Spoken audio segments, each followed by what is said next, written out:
Hello, this video is impromptu. It's partly in response to a prompt really from True Love channel where Yolanda talks. It's a video called Why Do Bad Things Happen? And I commented about panic attacks in my response to the video. And I highly recommend that you have a listen to it. Suspend all beliefs about everything and just have a listen. Weigh it up inside yourself, how it feels to you, what can you relate to it. It's only by being open to things that we discover things. If you attach to anything and solidify your thoughts, things do become so solid and fixed. And you can see this basically with any type of anything to do with any religion, in the form of architecture. I just look at stone cathedrals, how solid and how massive all these ancient architectural things are, and what they're attached to allegedly. But coming back on points to panic attacks, I suppose the easiest way, let's start with the most recent one, which is right now. Just prior to making this video, I have what I would call cellular memories. Basically, imagine that someone comes up to you and says, "Here's the button, press it, see what happens, I dare you." Or a bit like in those, you've seen those films where there's dynamite and they push the handle down and bang, and basically I thought, well, what have I got to lose? So I did. I pressed the button, and I can't even remember exactly when it was. And it's like you wake up, and it's like, well, who the hell am I? Where am I? And somebody might ask you a really simple question like, "Who's the current prime minister?" And you just think to yourself, well, that's easy. It's like it's gone.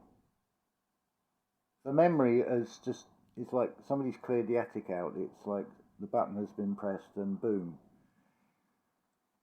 Everything is just, it's like wiping a hard drive or restore factory settings on a phone. So this is like this last panic attack I had was 25th of December. It's the equivalent of, I'm trying to think of an analogy here. Say you're in hospital and your legs in a cast because you've got fractured bones.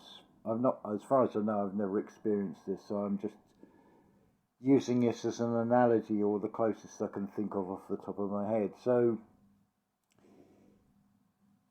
really, you've got the common sense and everything is saying you've got to rest until that fracture those bones have fused back together and the bone is strong enough to walk on. But no, your mind is like going to override that. You think you know best, so off you go.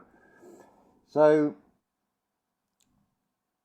yeah, 25th of December, I've been invited out for a meal. The whole morning, it's just been a flow of just tears just rolling down. I'm at the stage by this day of, well, I'm not bothered. I'm not embarrassed by it. It's like it's just flowing, and I'm not going to stop it. It's a cleansing out process. But it's like that with the fractured bones, and the emotions are very raw. So I'm waiting for a lift, and it's like, oh, I feel faint. And so I've crouched down. Now it's giving me a bit of pain in my thigh because it's like a hard tiled floor, and it's like if I faint, I'm going to hurt myself. It's like there's like an inbuilt protection fear of that. So it's like I'll crouch down. Now I've got a bit of pain in my thighs. It's keeping me aware with a bit of pain. A bit of discomfort is taking away that lightheaded feeling. But of course, there's a sensation of like butterflies. This is how, when I'm about to have a panic attack, I may not know the reason why I'm getting the sensation, but there's a feeling of butterflies. So as I was thinking about making this video, it's like the body is giving me a cellular reminder of those sensations. So I can feel it right now, but I can override it primarily with the breathing, slow breathing, controlled breathing, and it sort of kicks out that feeling. So if I go back to 10 years ago, roughly, I think it was, I'm not feeling great, and I don't know why. See, the one thing with anything like a panic attack is you can't prepare for it. You never know when it's going to happen, especially the first time when you've never had one before, as far as you know. And in my particular case, I'd heard of panic attacks, but I didn't know what they were.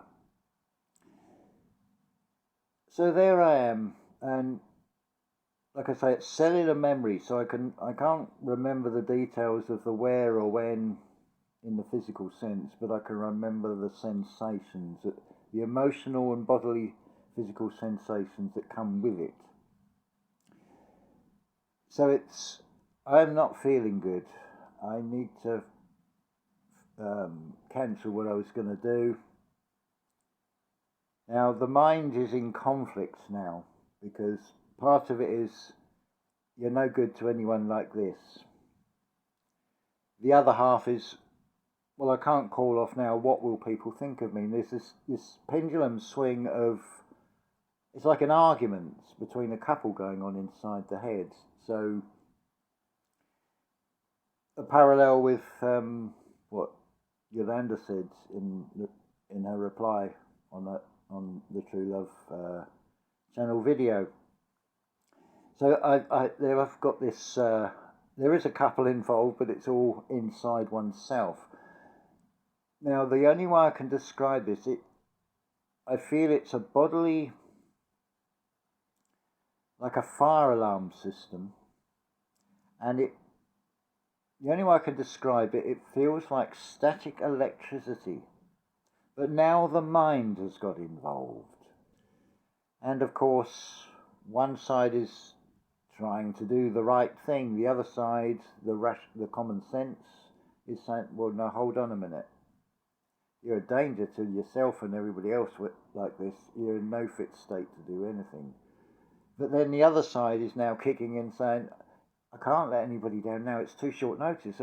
We've got to go. But this side is not having any of it. And I suppose the body is like done a flood of maybe adrenaline or something. And now the mind doesn't know what this signal is. It's a new language it doesn't even know. It's now trying to rationalize this, and now it's got in an argument with itself. In that moment when that happens, I didn't know what the hell was going on. And you get this, what comes with that is this rapid shallow breathing, and the faster you breathe, the more you feel like you're drowning. I don't know where ultimately that would end up, whether it would end up as a heart attack or just collapsing, blacking out. Either way, it's going to end up crunch on the ground again. Fortunately, it never came to that. The second time I think it happened, I basically held on to these railings and I just couldn't move. I froze to the spot. But the more I've had this, and then, that's what a panic attack is. Oh, that's what I've experienced. You can then start to sort of backtrack and analyze the process. So, it's a feeling that something's not quite right. Then there's like this butterfly sensation in the stomach. That's the first real sign, and it's like a warning. It's like a fire alarm is going off. And you get to understand that body to mind communication that's going on. So you recognize the signs, and that is through going through the experience. At the time, the first time it happens especially, because you don't know what's going on, it would seem to be something bad. But it is actually a warning system from the body that it's alerting you that something isn't right. You then obviously got to start asking the questions, well, what is it? What is this sensation? Remember, this is one of the things when you start walking this spiritual path, when you're open and you've basically said, I wish to experience more, the universe will respond and it will throw more at you. It will never throw too much that you can't handle. The experiences, I can see there's like a logical, shall we say, plan to it. So you're never like thrown really in the deep end. You're not sort of plunged into things. Because I'm still here. None of this has actually killed me. It's just in the moment they feel horrific because it's not understanding what is going on and not understanding the sensations being sent up by the body. A very common one would be flu and cold-like symptoms. The body joints are aching and everything. That's basically the body is saying, it's just telling you to rest. It's just the way it communicates in feeling. It can't put up words. It can't flash words in front of your eyes or anything. So the body communicates in feeling inside yourself. It's just the conscious mind is trained to work in a negative default. So the first question, like with a panic attack, is, what is wrong with me? Well, there's nothing wrong with you at all. It's just you've stepped onto a new path. You're now having the first experiences of a new awareness. You're on a different frequency than you were before. You're no longer tuned into, say, 97.5 FM. You're now tuned into 98. So you're getting a different broadcast coming through. You're basically a receiver. And you're receiving new sensations, but they're in a language that the conscious mind, because it has had no experience of it, doesn't even know what to do with it.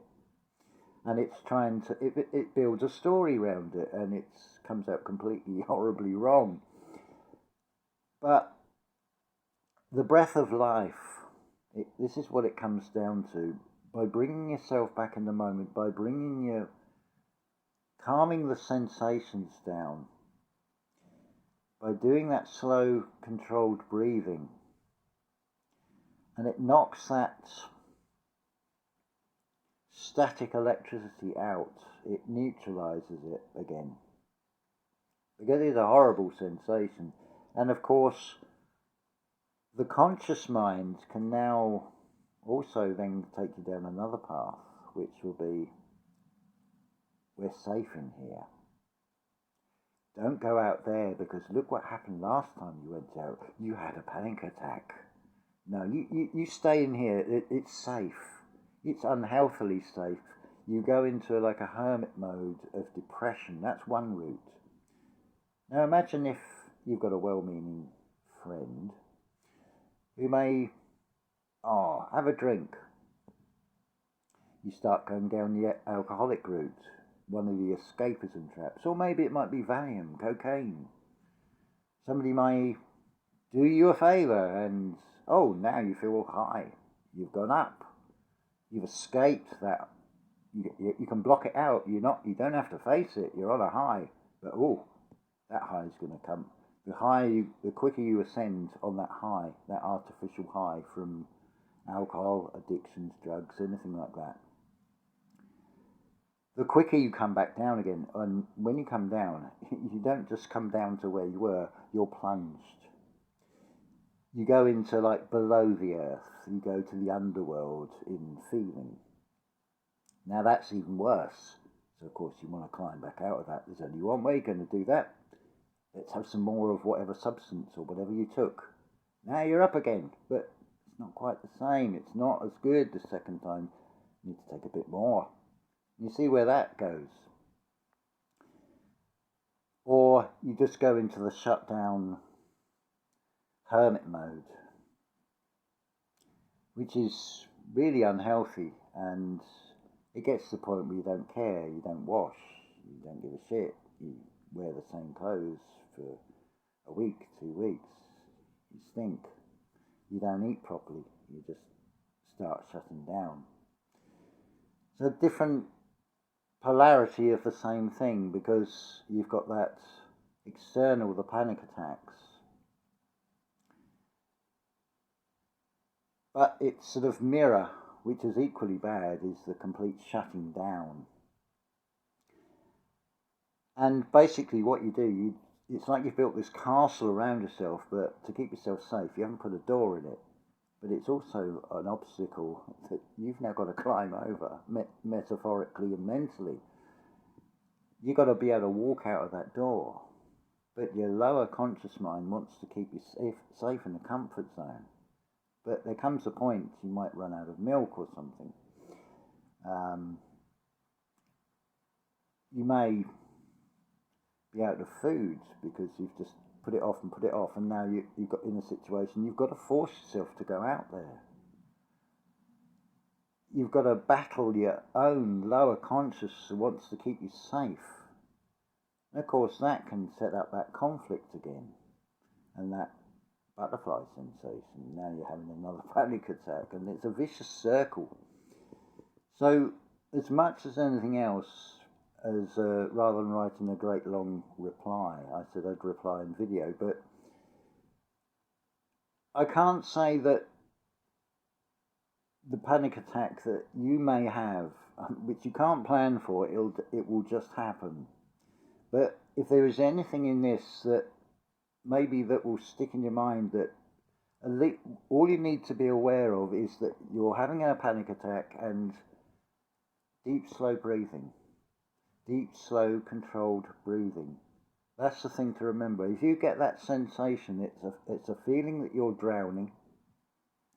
It's a feeling of what I can only describe as like a static electricity inside. It's a horrible feeling, and there's this conflict going on inside yourself, and you're pulling in two directions at once, and it's like you're being torn apart. You're really being pulled apart. You're in a total battle with yourself. And it's I got like a shaky feeling at the moment, because as I'm talking about it, the body is reminding me. But I'm also aware that it's not real. It's just reinforcing to help me tell this, because the intention here is like, you may be listening to this, and I hope I haven't planted the seed of the experience. Although at the same time I do, because the only way you'll know about anything is to go through the experience. But bear in mind that they're not bad experiences. They just may seem bad at the time because there's something unknown. Once you are aware and you think, I feel that sensation, you can overcome it. It's like the analogy I use about crossing the road. If you have no experience and no road sense, like if you were 3 years old, you would just, if something's got your attention the other side of the road, you would go. You have not learnt fear, you have not learnt awareness of potential dangers. Like a car may be coming along the road, and you just step out in front of it because you have no experience. You've made no judgment on anything, and nothing seems bad. You're not aware of anything in this reality. But then, of course, depending on what scenario happens, you may have a near miss. I did. I I had an experience where the first I knew was the awful screech of the tyres, and because of the reflection on the windscreen of this van, it's almost like a demon mask looking at me. I think the poor driver was in such horror that this young boy had sort of ran out right in front of him.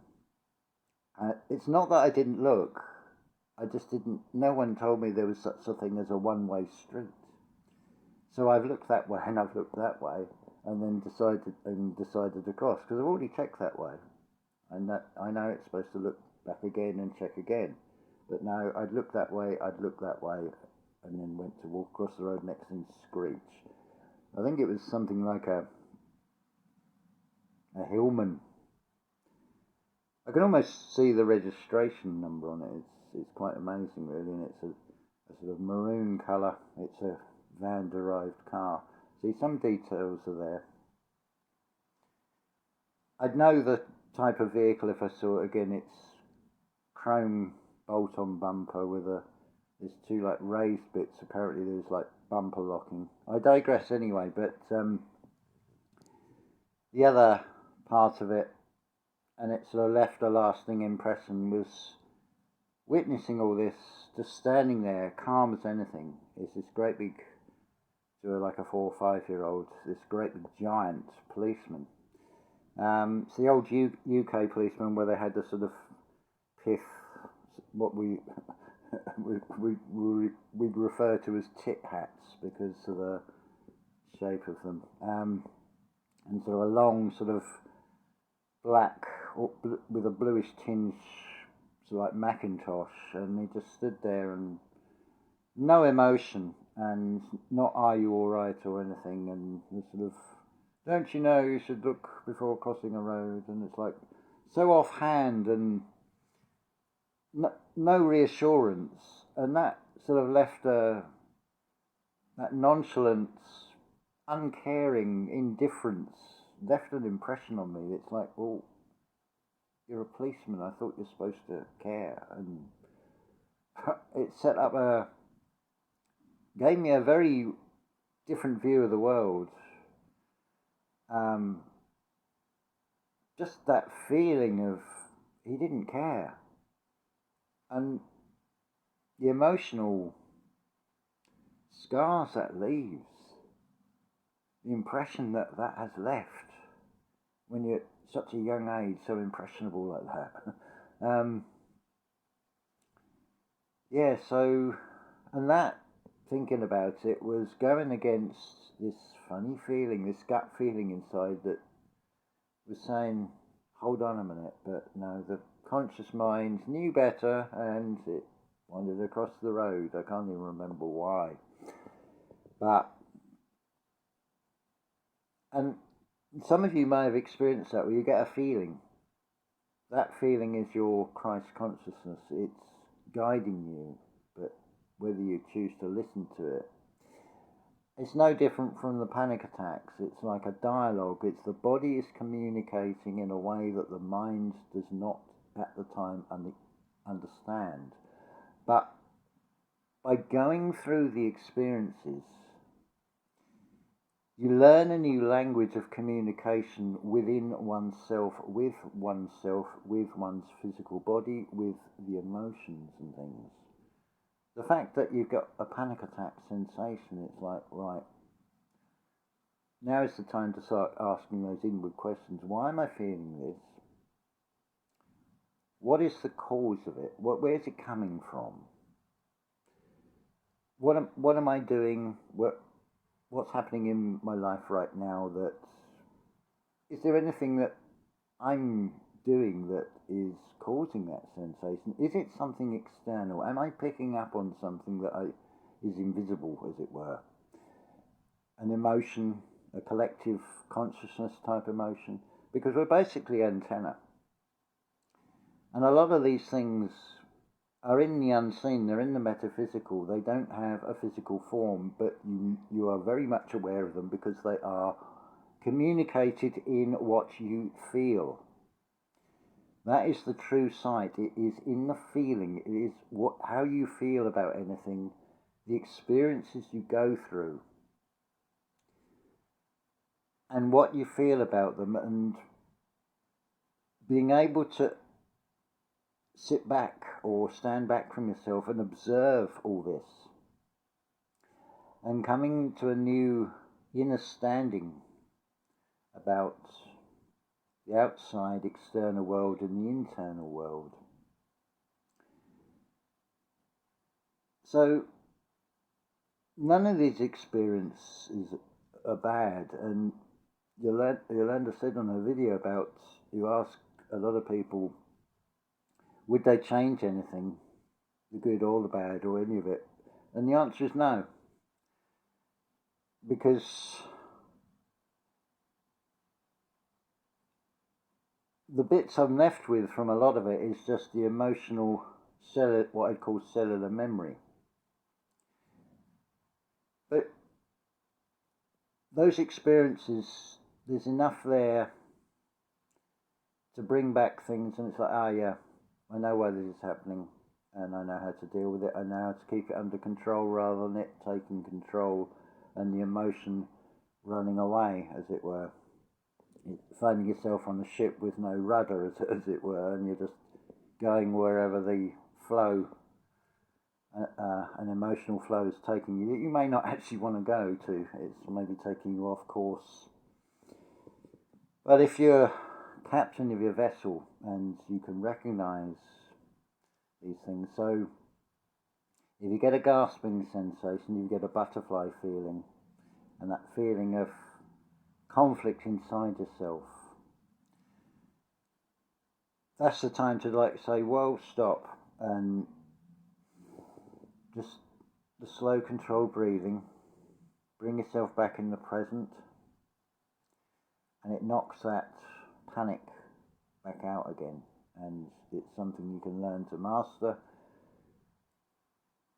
rather than it mastering you, as it were. So I hope that has helped, and I hope that if anybody does have that sensation, that at least you'll be aware of what a panic attack is, and hopefully you'll then that will prompt you to remember about the breathing. That is so important. I mean, you need to breathe to live anyway. So, but it's when the body has sense of sensation and the mind doesn't know what to do with it. It doesn't know what. It's something so totally unfamiliar. It's something new, and it's like, oh, what's this? You're going into the unknown. But now it's no longer unknown, and it's something you can bring under control. And fear and intellect is another one. They have finite points where you can go beyond that.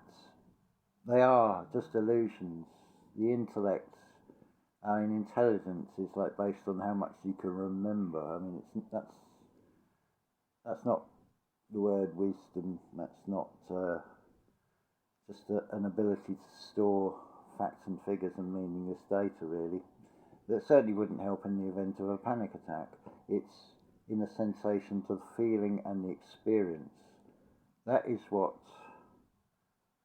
will get you through things. It's letting go of the intellect, letting go of the fear, going beyond those, and just feeling sensations. Don't push them away and try and hide from them. It's acknowledging them, it's embracing them, it's acknowledging that they are happening, that I can feel it, but I'm in control of it.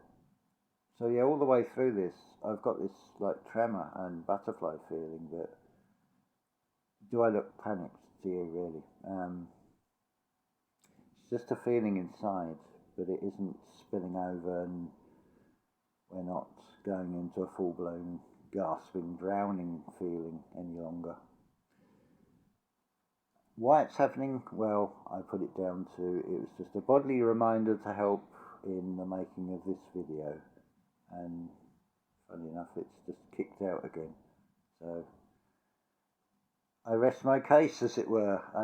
The body has just told me. How beautiful is that? That I learned this in the making of the video as well. So hopefully that'll help at least one of you out there. So if you do get that, you know how to deal with it. Slow, controlled breathing. So from my heart to your heart, I wish you all a very beautiful day. Until the next video.